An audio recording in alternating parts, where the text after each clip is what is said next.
Welcome to Sweet Life Beat Life. We hope this video helps. In this video, I will explain how to remove an Acura TL steering wheel. First, prioritize safety by disconnecting the negative battery cable and waiting at least 15 minutes.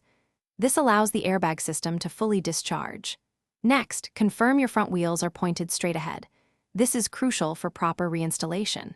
Finally, gather all necessary tools, including a T30 Torx bit, a 14mm socket, and a flathead screwdriver to ensure a smooth process. Now, let's move on to the airbag and electrical components. You'll find two T30 Torx screws, one on each side of the steering wheel, which secure the airbag module. Carefully remove these screws. Once loose, gently pull the airbag module away from the wheel and disconnect the yellow electrical connectors. Be sure to also unplug the horn ground terminal and any other electrical harnesses attached to the airbag or steering wheel assembly.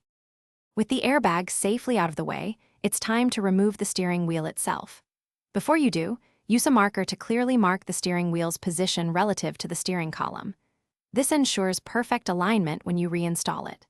Next, use a 14mm socket to loosen and remove the large central bolt holding the steering wheel in place.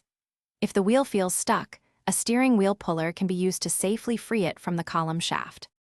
Once the main bolt is removed, carefully slide the steering wheel off the steering column shaft. Take your time to avoid damaging any remaining wiring or the clock spring.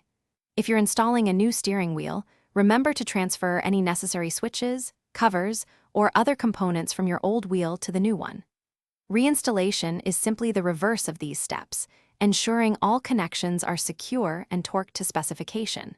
And hey, for an easy way to organize your life, check out the link in the description for some fantastic leak-proof meal prep containers and other great deals.